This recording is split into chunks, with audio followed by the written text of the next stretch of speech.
Você é uma pessoa de fé? Você, assim como eu, acredita em Deus? Se sim, já parou para pensar o quanto e como a nossa fé tem implicações diretas na nossa vida, no nosso cotidiano?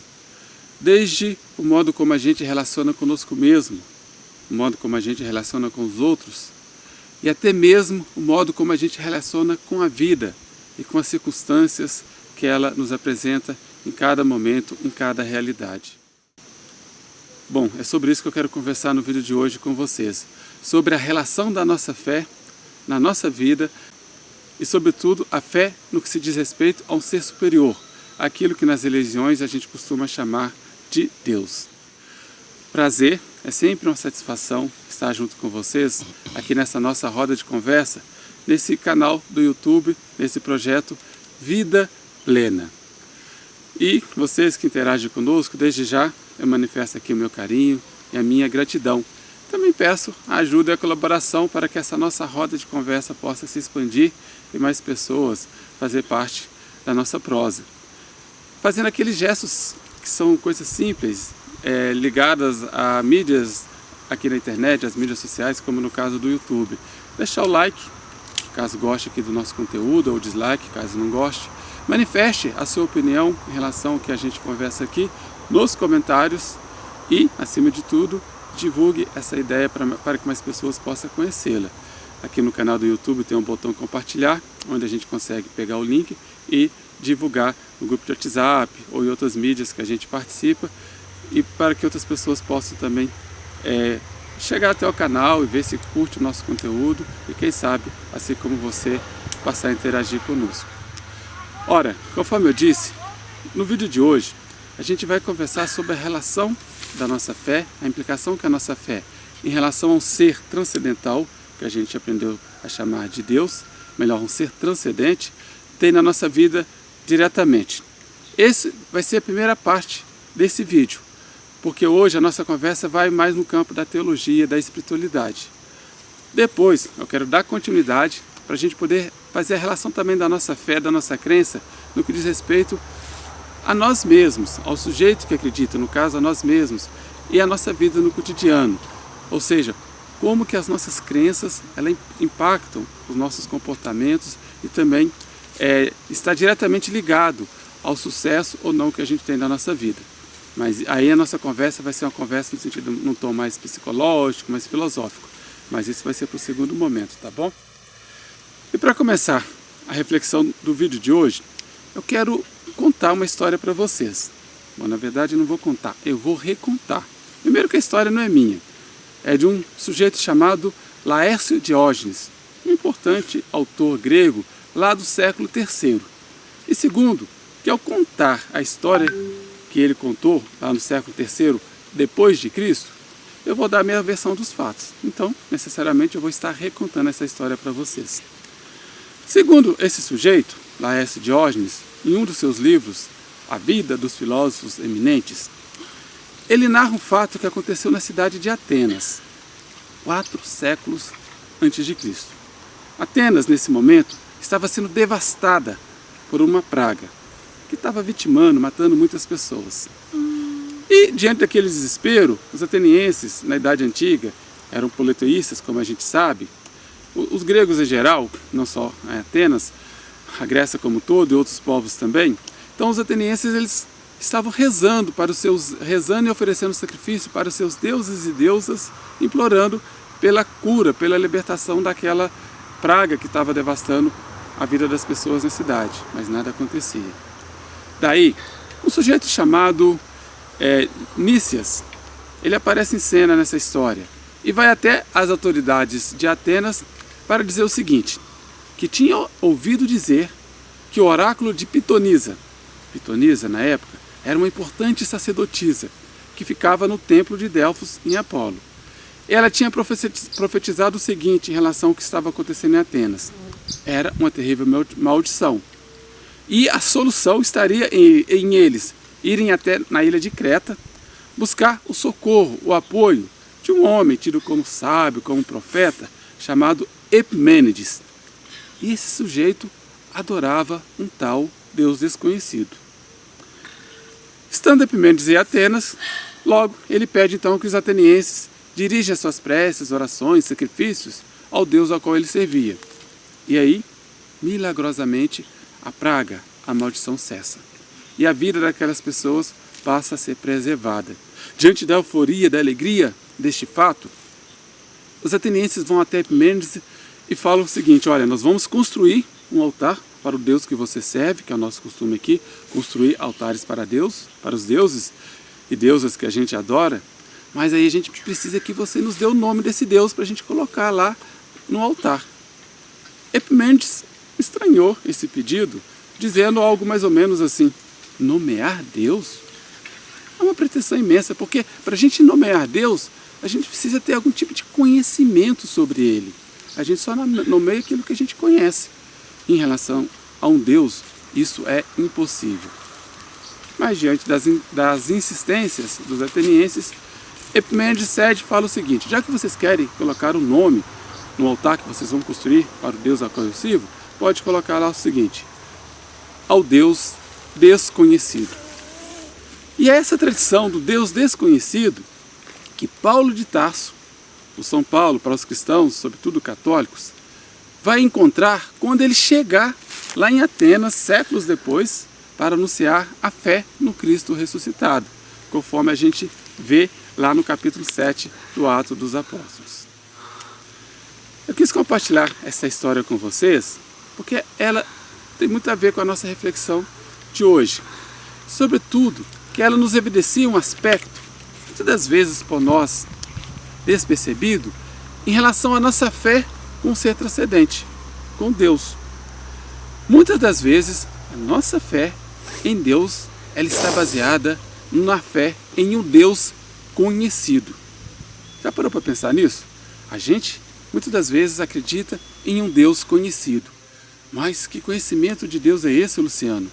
Ora, gente, todos nós que participamos de alguma tradição religiosa, a gente recebe dessa tradição dogmas e doutrinas que, a partir de teologias elaboradas, referentes ao ser transcendente da nossa fé, no caso a Deus. E esses dogmas e através desses dogmas e doutrinas, a gente começa a atribuir características a Deus. Deus é justo, Deus é bom, Deus é Pai, Deus é amoroso, Deus é vingativo, Deus é assim, Deus é acolá.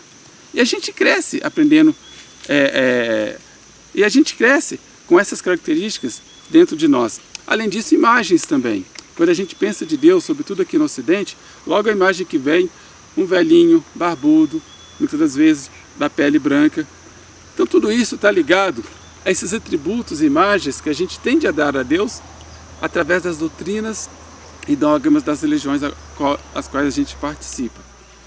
Ora, por mais absurdo que seja, como diria lá Epimênides na história que a gente ouviu, em certo aspecto a gente entende, até consegue entender o porquê que a gente tem essa necessidade de nomear Deus. Nós somos seres racionais. E você sabe, assim como eu, que pela nossa razão, diante daquilo que é misterioso, daquilo que nos é inefável, daquilo que nos provoca, de certa maneira, a compreensão, a gente tenta descrever em linguagens. A razão, ela não se contenta com o mistério, ela tenta descrever o mistério de alguma maneira, seja numa linguagem artística, através, por exemplo, de poemas, de hinos, de pinturas, de esculturas, ou até mesmo na linguagem científica. No caso da nossa relação de fé com Deus, essa linguagem científica, ela vem através do discurso da teologia. E, de certa maneira, isso é entendível porque, como diria Santo Agostinho, a gente não crê só para entender, a gente também precisa entender para crer. E a dimensão do entendimento, da busca do entendimento, ela é inerente, ou seja, faz parte do processo do crescimento de fé. Fé e razão, já nos lembrava João Paulo II, na sua belíssima encíclica Fides et Ratio, são duas asas do Espírito através dos quais o ser humano busca a verdade. Então, no primeiro momento, não tem problema essa nossa pretensão, ousadia, através do movimento da razão, expandir também o nosso coração, o nosso ser e buscar estabelecer algum tipo de relação com Deus através da linguagem. Óbvio que vai ser sempre uma linguagem de aproximação. O problema está quando a gente perde a humildade de entender que tudo aquilo que a gente fala de Deus, todo atributo, toda ideia, toda imagem, por melhor elaborada que seja, por mais teologicamente sofisticado que seja, nunca vai reduzir ou vai definir, melhor dizendo, vai definir para nós quem é Deus.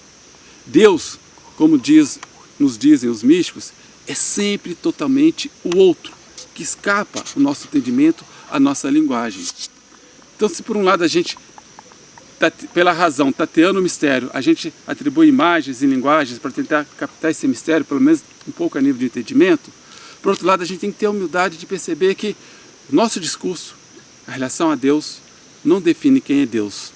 Ou como diria Rubem Alves, os nossos discursos teológicos, as nossas doutrinas, os nossos dogmas, não são gaiolas através das quais a gente consegue aprisionar Deus. Pois aí sim, está o risco, essa pretensão nossa, ser humano, de querer nomear Deus. De achar que, melhor dizendo, Deus cabe justamente naquele conceito que a gente tem na nossa ideia. Deus cabe justamente naquela imagem que a gente faz a representação sobre Ele.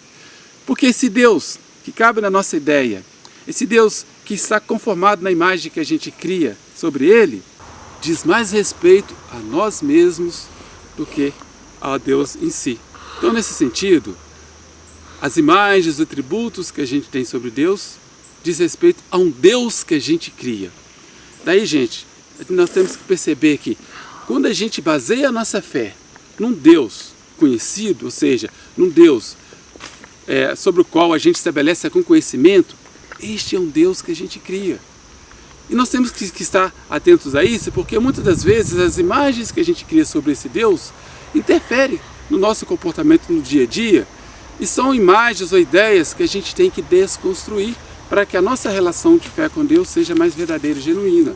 Eu quero dar só 2 exemplos para a gente já encerrando a nossa conversa aqui e vocês entenderem de fato o que eu estou querendo dizer nesse primeiro vídeo. Uma das imagens que a gente tem sobre Deus é o Deus justiceiro. O Deus meio que como juiz. A gente encontra até fundamentos bíblicos para poder estabelecer essa imagem. Aquele Deus que está lá no céu e que ocupa o seu tempo anotando no livro os nossos pecados, para que quando a gente estiver diante dele, no tribunal final, a gente seja julgado. Ora, essa imagem que impregna, essa imagem de Deus impregnada em nós, faz com que no dia a dia também a gente seja juízes dos outros, sobretudo através do moralismo estéril e hipócrita. Então aí, pelo fato de eu ir na igreja, de eu fazer isso, de eu fazer aquilo, de eu louvar, de eu cultivar alguma relação com Deus, eu me sinto também, sobretudo nessa relação, se essa relação está baseada nessa ideia de um Deus justiceiro, eu me sinto também no direito de julgar as pessoas que não rezam como eu. Me achar que eu sou melhor do que essas pessoas.